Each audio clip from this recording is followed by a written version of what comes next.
to today's true crime video.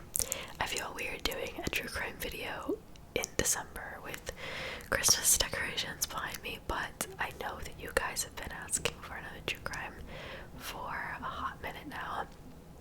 So it's the beginning-ish of December, so this will probably be my one true crime of the month until next month. But today's case is actually, I mean, they're all disturbing, don't get me wrong, but this one in particular, I will say, is more on the graphic side. So it kind of goes without saying, but full disclaimer, this video is not for anyone under the age of 14, I would say. It is not for those who have a weak stomach. It is not for those who do not like scary things. If this messes with your mind, or, you know, makes you feel sick, or you think it's gonna scare you, do yourself a favor and don't watch it. There are a select few who really like ASMR mixed with true crime, and there is a select few who thinks they should never ever be together, and you are totally entitled to your own opinion. Don't get me wrong, but I just wanted to put that disclaimer out there right now.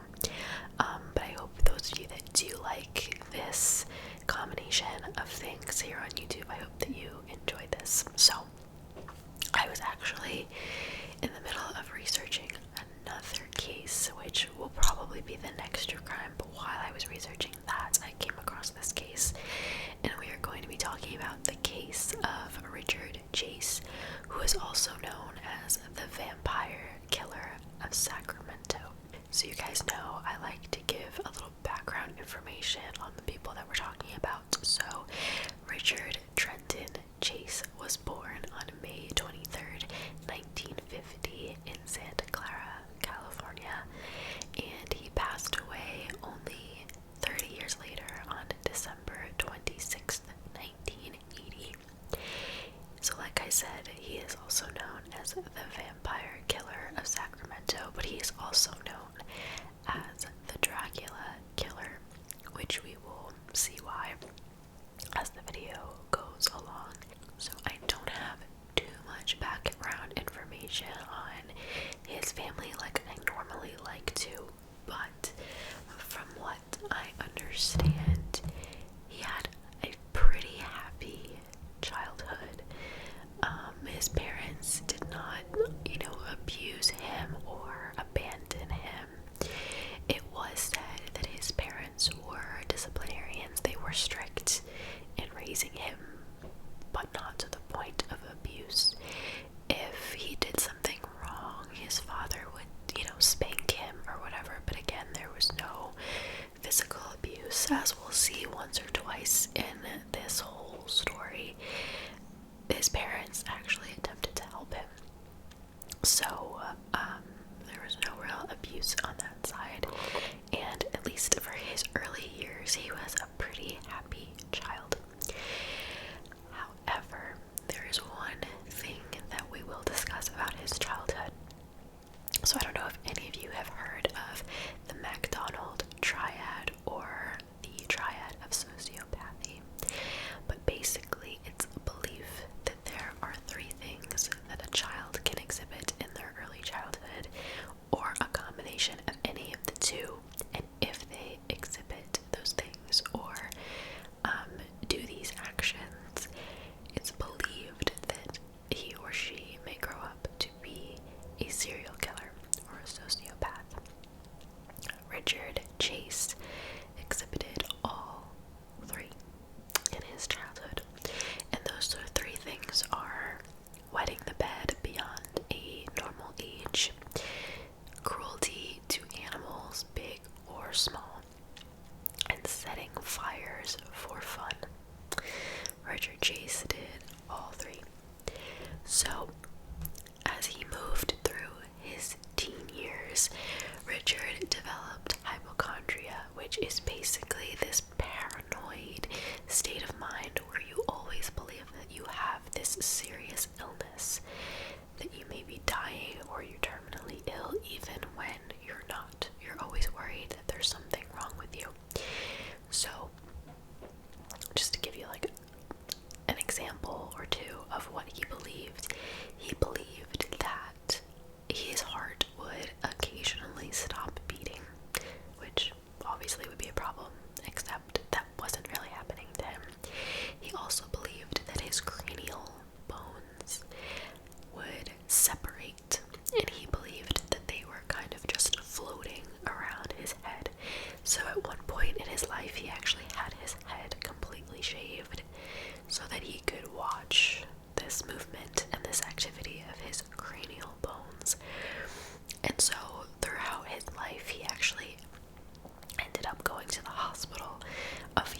times with these complaints, and we'll see this again in another part of the video. But he would go to the hospital with these complaints, and they would say, there's nothing wrong with you, you're fine, and he would go back home. As he grew older and older into his now high school years, he began to regularly use drugs and also alcohol. He had a very small social life, but it wasn't that he was completely avoided by his peers. He did have friends, people that didn't mind being around him. He had many friends that were girls, and if he ever needed a date to something, he would pretty much be fine. But his relationships, his romantic relationships, were usually pretty short-lived, mostly due to the fact that he was impotent. And he believed that his failure to get aroused was due to the fact that he did not have enough blood in his body. So this is where his weird behavior really started to kind of escalate. So one day, he stole a kitten from his girlfriend's house and killed it in the backyard when no one was looking, and actually drank the blood of the kitten straight from the kitten's body. On another occasion, he shot a dog, and he tried to collect all the blood that was coming out of the dog with a cup. So needless to say, this weird, to put it lightly, weird and abnormal behavior started to kind of become noticed, and he did see a couple of psychiatrists in his time, but they really didn't do much for him. They all kind of just diagnosed him as being severely mentally ill, but then that was kind of it. So unfortunately, not much came out of that at first. When he was 18, he decided to move out of his parents' house.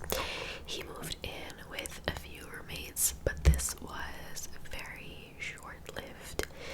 His roommates complained that he was constantly high on drugs, alcohol, LSD.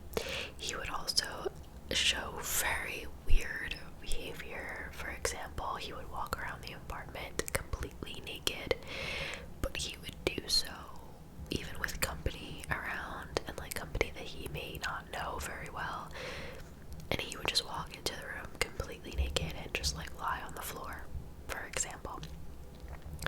So after not a long period of time, his roommates asked him to move out, and when Richard refused to move out, they moved out. And so he was alone, and he was essentially forced to move back into his parents' house, and this was okay at first.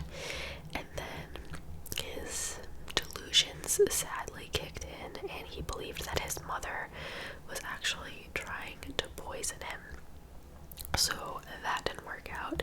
So he moved into another apartment that was actually paid for by his father. I don't know if it was just his father or both parents. I'm not really sure. But after a while, he moved into this apartment paid for by his parents. So now you have to realize now he's completely alone. He's alone with his thoughts and his delusions. And so his obsession with his body and bodily functions and all of that, those obsessions heightened, and he was constantly suffering from his delusions and his paranoid episodes.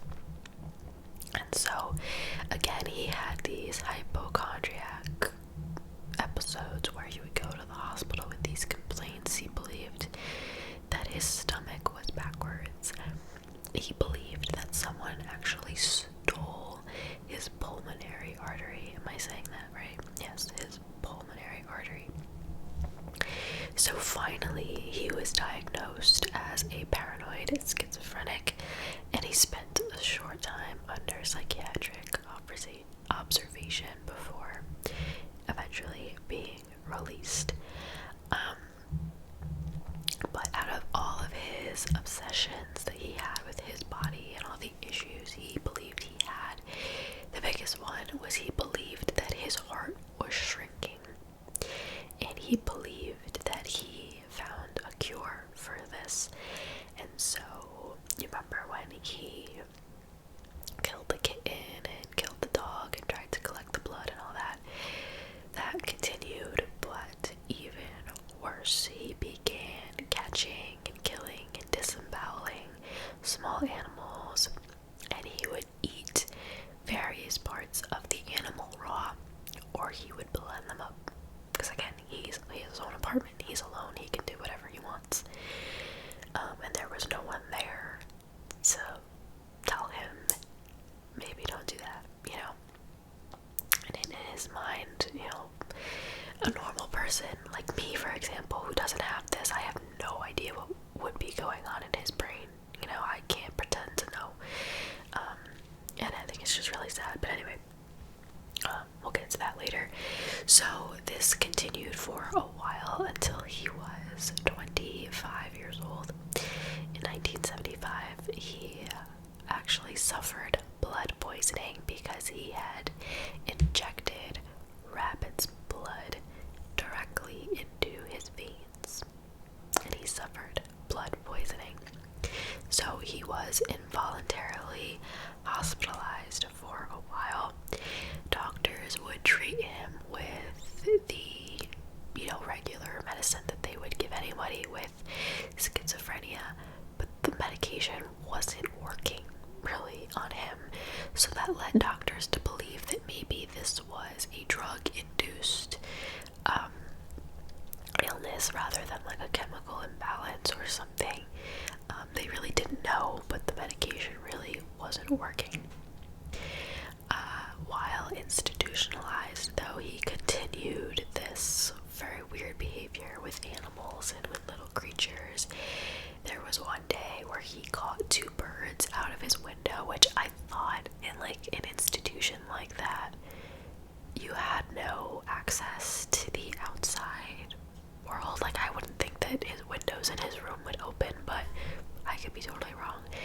But there was one day where he caught 2 birds through a window. I don't know if it was his window, but a window. And he broke their necks and killed them and drank their blood.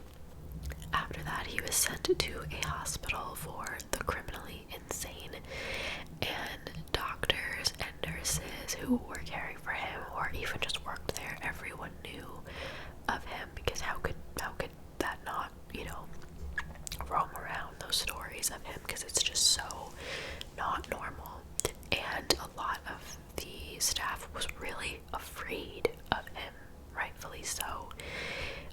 They would often find him with blood smeared on his face in his room or wherever, and he would always try to say, you know, oh, it's from shaving, I cut myself shaving. But can you imagine like walking into your room and your patient has blood all over their face? It's scary. But incredibly, somehow in 1976, just a year later, when he was 26 years old, doctors believed that he was no longer a threat to society, and they released him under his parents' care, of course. So he was out, and even more incredibly, his mother decided that he didn't have to be on his medication anymore. So she helped him kind of wean off until he completely stopped taking the medication. She got him set up in that same apartment again they paid for. She took him grocery shopping. She made sure that he was all set.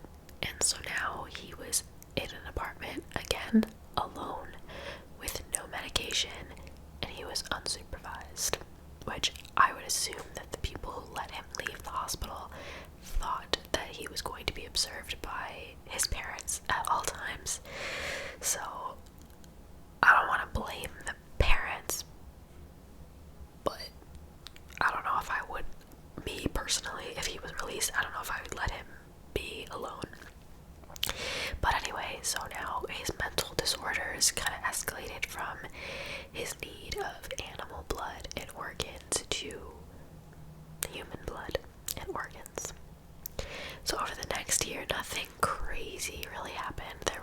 incident where he was found in a field near Lake Tahoe, Nevada.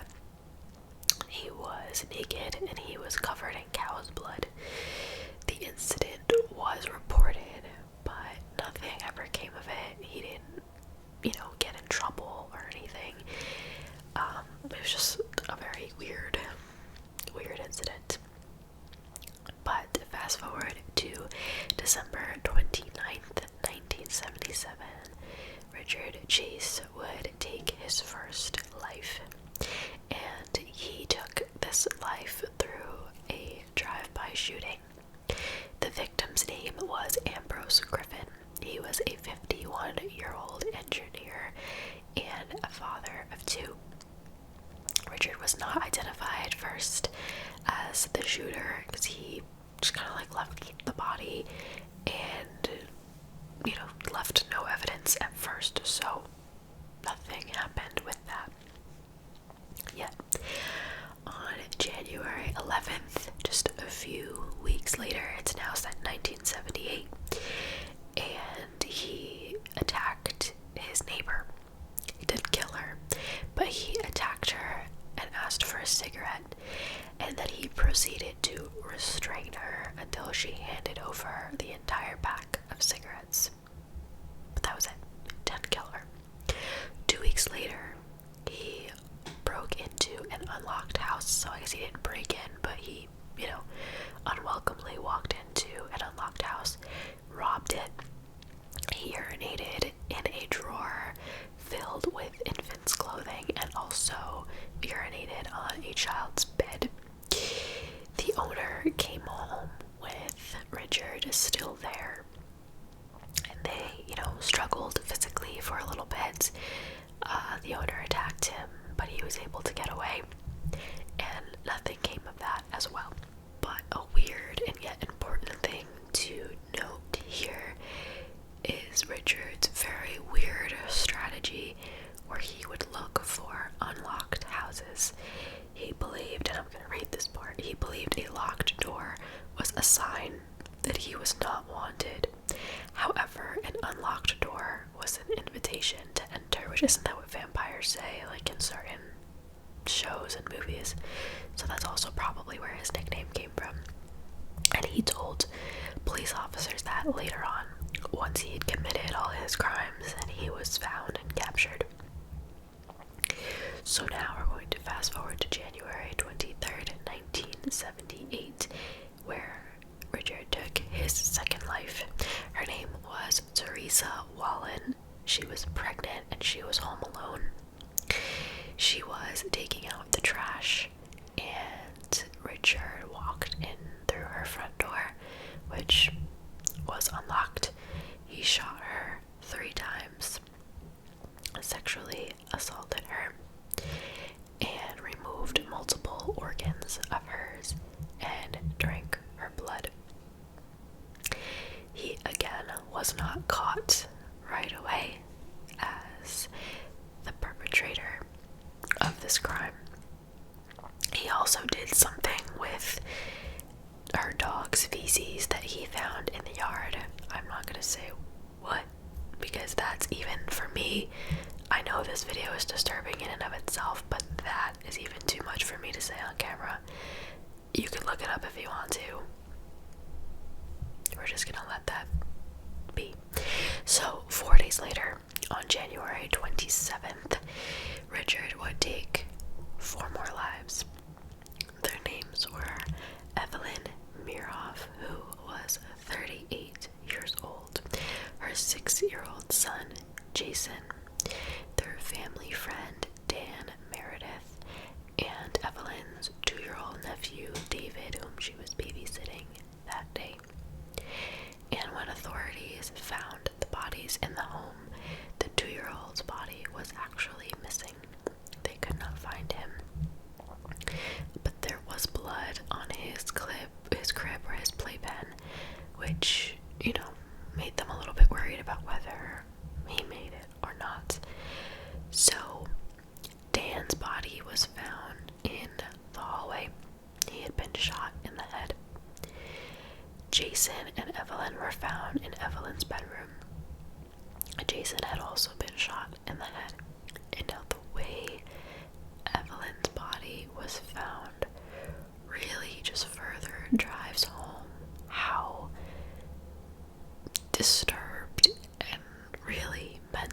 insane Richard Chase was. So again, if you're a little squeamish or sensitive, maybe just fast forward a couple seconds. So we know that Richard Chase's thing was to cut the bodies open. Her stomach had been cut open. She'd been sodomized with a knife. Various organs of hers had been removed.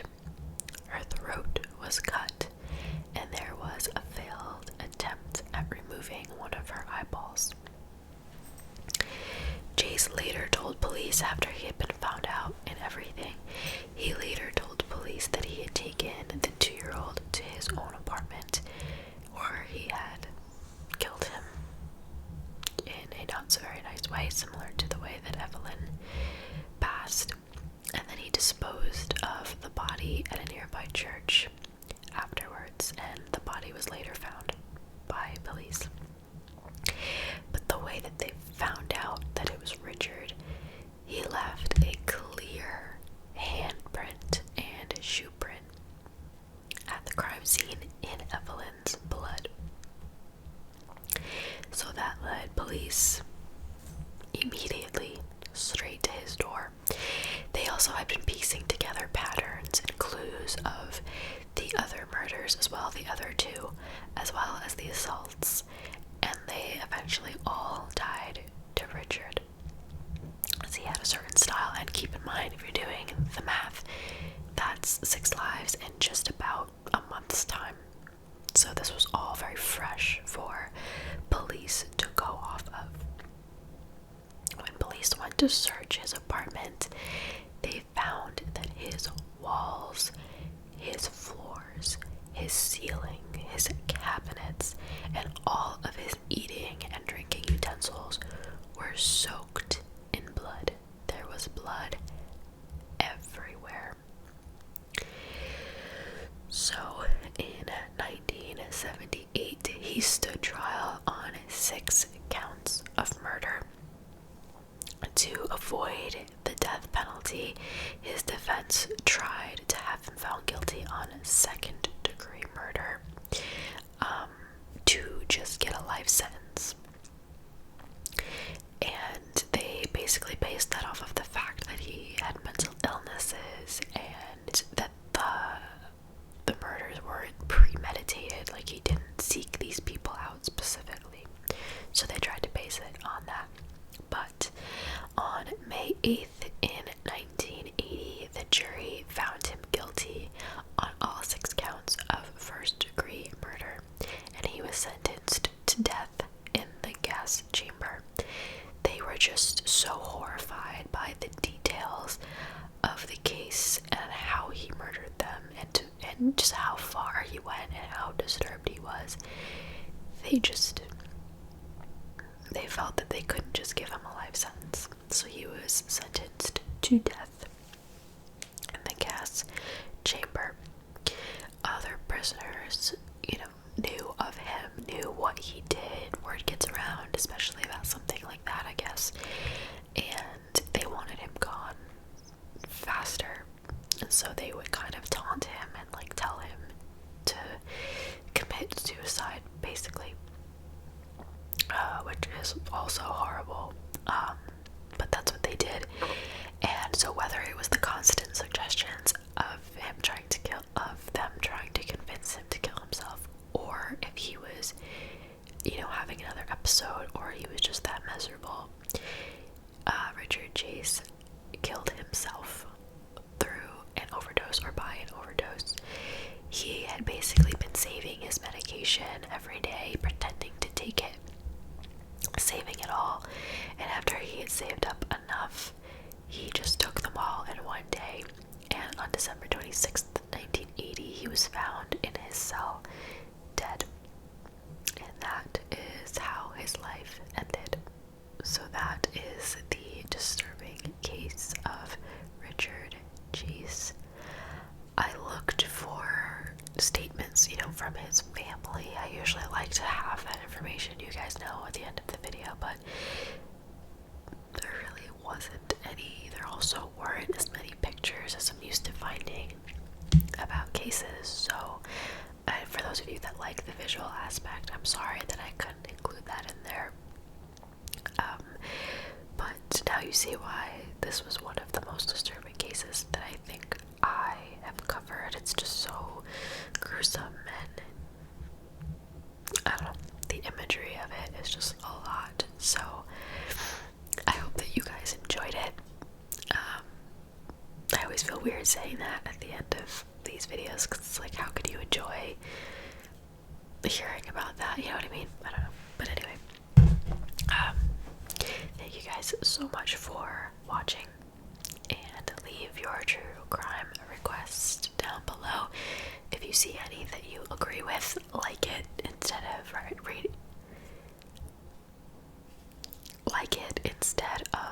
writing it twice. It just makes it easier for me to see them, because the more likes a comment gets, it gets pushed to the top. So yeah, be sure to do that. Thank you guys so much for watching, and I will see you next time.